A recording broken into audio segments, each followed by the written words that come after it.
Hello friends, welcome to my channel. Let's have a look at problem 680 together. Valid Palindrome II.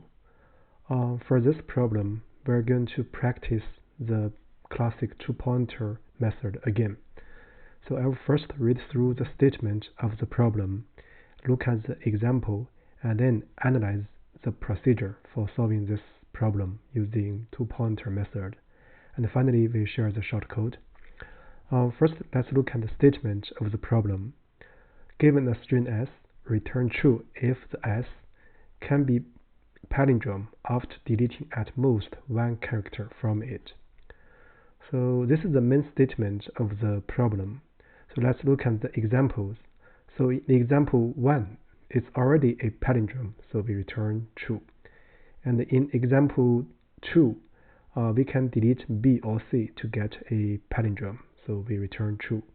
So in example 3, we see there are 3 distinct characters, so we return false, right? So the constraints about the problem is about the length of s. It's greater or equal than 1, meaning that s is not an empty string.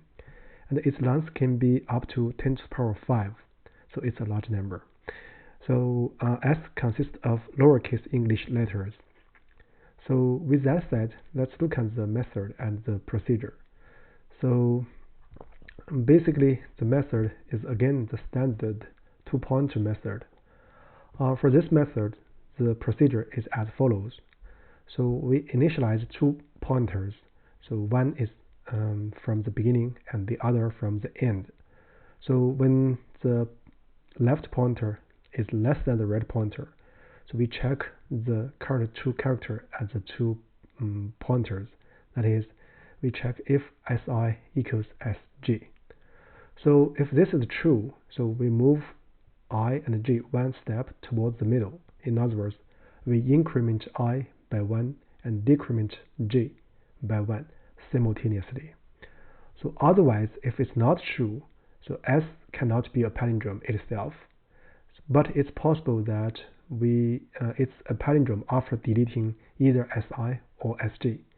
So as such, we need to check if si plus 1 up to g plus 1, meaning that ending at index g, or si up to g, meaning that ending at g minus 1 is a palindrome.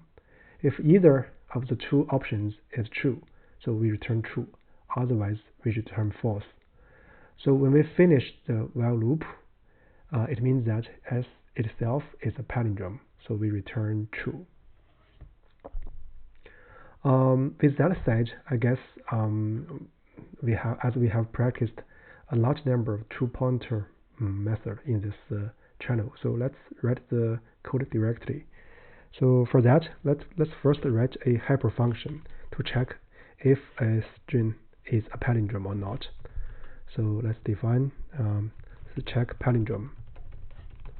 So here I'm going to check the piece in between index ig. So check if the string starting from index I and ending at index g is a palindrome or not. So this is a routine, right? So if I greater or equal than g, so we just return true, right? So otherwise we check to end. If the equal, we shrink. So this is essentially another two-pointer method, right? So while I is less than g, so we check if si equals sg, right? So if equal, we're going to increment I by 1 and decrement g by 1. So otherwise, so we're going to return false. So this is not a palindrome. So if after the while loop, nothing returned, so we're going to return true. So this is a very simple hyperfunction. So now let's do the main two-pointer method. So I, j, so we initialize like this. So then we're going to check the 2 ends, right? So if si equals sg, so in this case, we're going to update I and j. I is increment by 1, j is decrement by 1.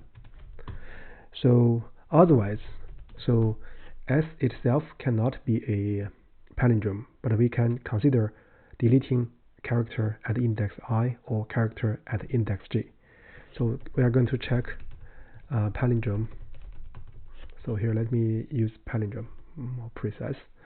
So we're going to check, so from index I plus 1 to j. This means that we delete character at index I, or we check palindrome for I index and j minus 1. This corresponds to deleting index the character at index j. So if one of these two is true, we are going to return true. So otherwise, we're going to return false.